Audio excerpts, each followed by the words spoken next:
It's not going to surprise you that the Democratic Party, who has essentially an entire party now that has never done anything in the world of business, doesn't understand how basic business works. And so I got a couple of Democratic Party all-stars here.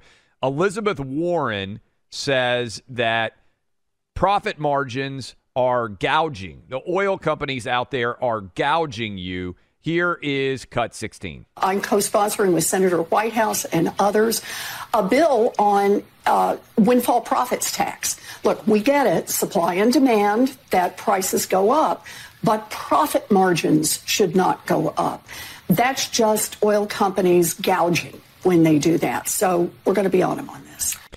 I mean, the lack, Buck, and I'm going to play Rashida Tlaib here in a minute, the inability to understand how business works is really the undergirding fatal flaw of all Democratic Party economic analysis.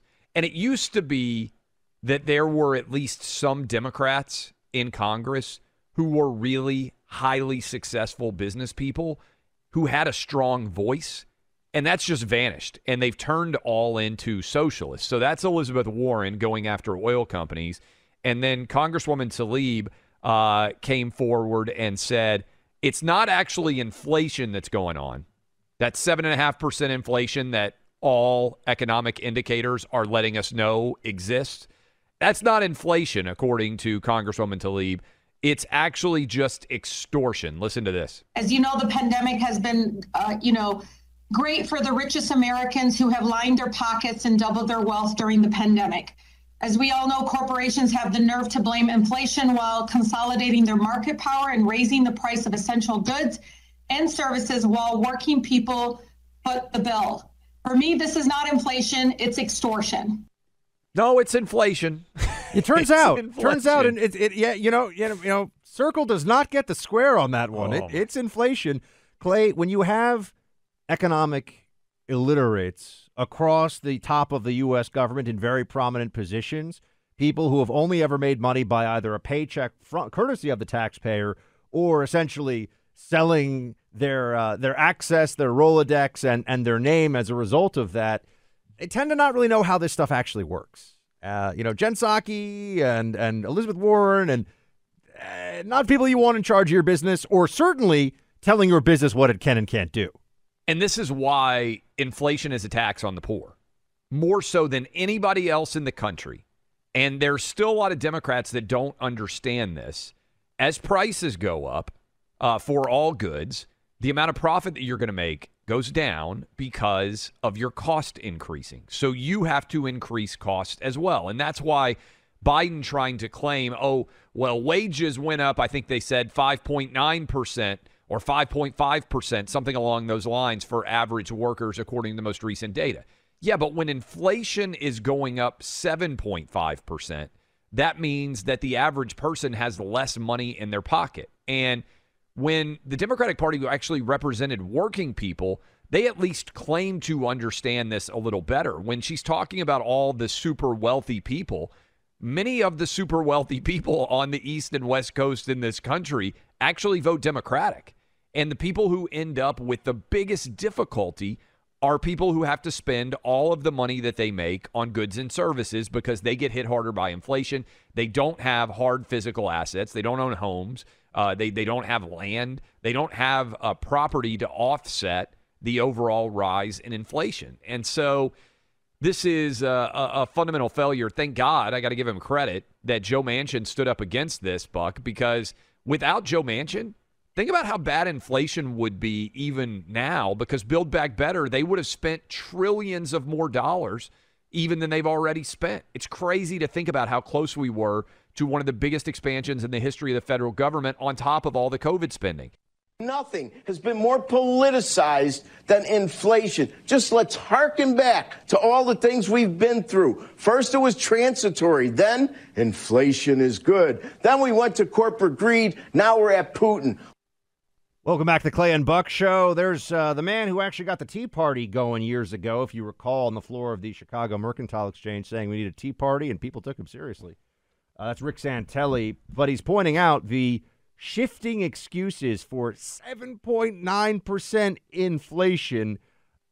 It's remarkable when you see how quickly they move from it's not going to last to it's no big deal to it's Russia, right? They're always changing the explanation for this. They're always trying to tell you, oh, wages are going up. Don't worry about it. They're not keeping up with inflation. That's for sure. Here's actually over at Fox Business, Dagan McDowell saying just that. Wages have not been keeping up with inflation. Wages have been falling. Yeah. And wages were up 5.1% in the most recent jobs number. So 5.1% versus inflation of almost 8%.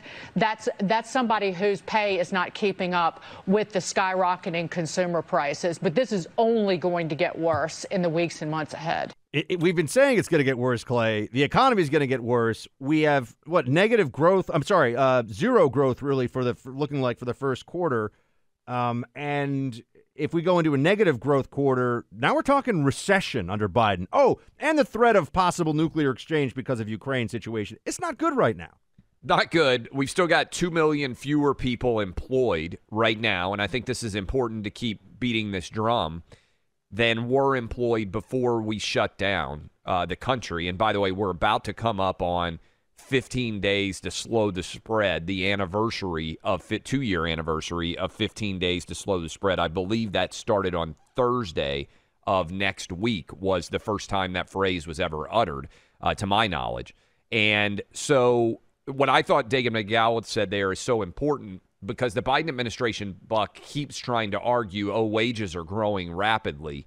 But it doesn't matter if your wages are growing if inflation's 7.9%. And this doesn't include, Buck, most of the rapid run-up we've actually seen in the price of gas, because this is the February number.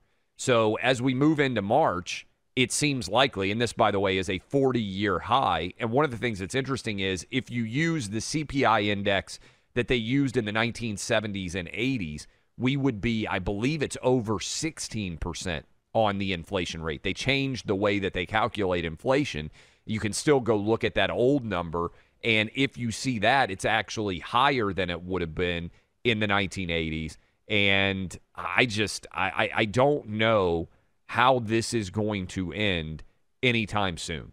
And certainly March is likely to be worse than February. And the thing that keeps standing out to me, Buck, is it feels as if every time these new inflation numbers come out, they're considered to be a surprise. Have you noticed this? All of the economic experts consistently say, this was higher than our expectations were. Well, if your expectations are too low, like 8 or 9 months in a row, maybe your expectations are really out of whack with the reality as the rest of the country is experiencing it. Did anyone think that this administration really had a handle on economics and how to create prosperity and growth? I mean, I would love to sit down with the economists. Now, unfortunately, there are a lot of very left-wing economists, and Biden will draw upon them to say, they all agree with me.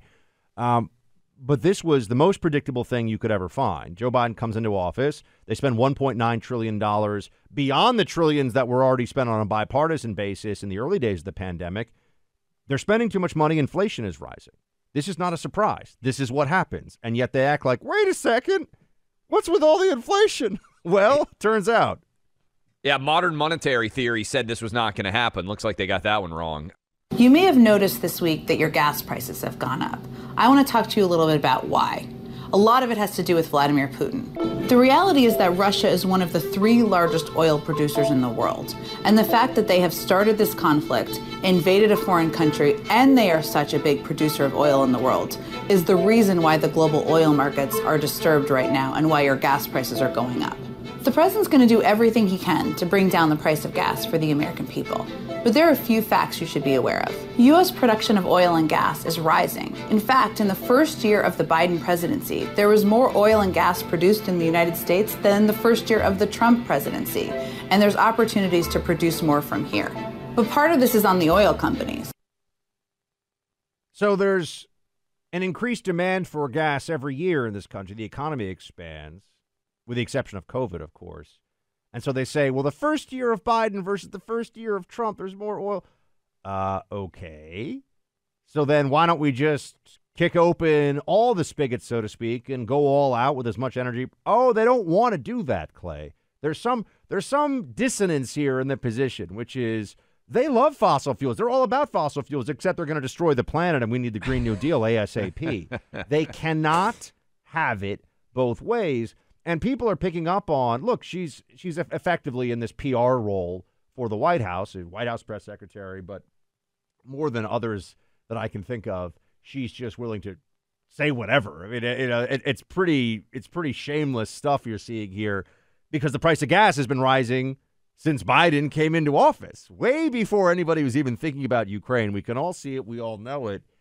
And I just want to know, what exactly is Biden going to do to bring the price down? Because they say it's not his fault the price has gone up, but he's doing everything he can to bring the price down.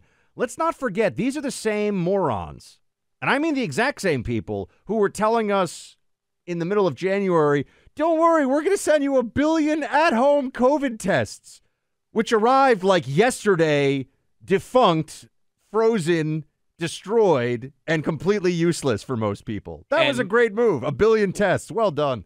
Largely purchased from China, as if that were not enough. And by the way, they just doubled down on the testing strategy.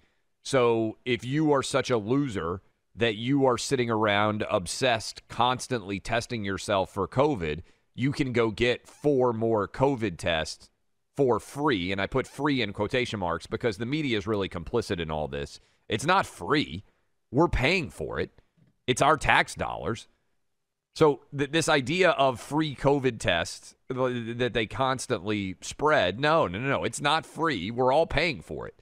And, Buck, what's going on is the Biden administration is poor at responding to issues that arise, but they're also poor at forecasting the issues that might arise. And so when they say, hey, there's no way for us to increase production of oil and gas this quickly, we could maybe do it by the end of the year. Well, that's why you want to have the capacity to get as much oil and gas out of the ground available as you can, which is why the pipeline would have made such a big difference. It would be coming online about now, and it would be adding 800,000 additional barrels of oil, according to the updates and things that I have seen, which would replace all of the Russian oil that is being purchased right now. Now, hopefully, there is a lot of speculation and fluff in the gas markets. I think that's probably the best case scenario for American consumers, is that the price of gas has gotten ahead of where the market-based reality should be based on speculation, and that maybe that might lead to some retrenchment in gas prices. In the short term, it's going to continue to go up, I think, but maybe in the month ahead, it's going to change a little bit. But here's the big issue, Buck. Does anybody trust the judgment of the Biden administration on anything? Because let's just be honest here. We talk about this all the time because I think you have to contemplate not only what your arguments are, but what the other side's arguments are. What can the Biden administration argue that they've done well a year, 16 months into the tenure of Joe Biden? I'm going to say this, Clay. There were times when, for example, and I'll just put this out there, the Obama administration, I was opposed to Obamacare and got very involved. That was the early stages of me leaving the CIA, coming into media. And I would say to people, this is bad for the following reasons. But there were people who would say, and they would reach out to me, hey, look, I'm on my parents' insurance until I'm 26. I think that's great. And I would try to explain, well, but that's not. Or the people say, my pre-existing condition is covered now. And so you actually had this back and forth of, I think the trade-off you're making is not worth it. I think you're not seeing the long game. But at least there was some point they were making that you would have to address. I almost don't trust how crappy this Biden administration is at running the country, in the sense that they don't even have anything to point to. There's nothing. Like, I'm just sitting here saying, every decision they make seems to be to the detriment of the country in a way where I don't even. It's hard to believe they're so bad at this, is what I'm actually saying. It's hard to believe they could make so many stupid, obvious blunders and decisions throughout without any response that's worthy of the name. I mean, look at Jen Psaki. It's Vladimir Putin's fault that they're... Really? That's it? Yeah, look, this is the difference between having a good lawyer that you're arguing against and a bad lawyer. Because if you're a good lawyer there's probably a case you can make for your client. If you're a bad lawyer, you're creating one mess after another. And basically, we have a series of bad judgments that are virtually indefensible from the Biden administration, one after the other, such that, Buck, if you really start to think about what their argument is going to be at the midterms, I struggle to even come up with one that is logical. They may try to say that they beat COVID, but when you're not allowing people to fly on airplanes without wearing masks, you haven't beaten COVID. And they may try to argue that I don't even know what their arguments are, Buck.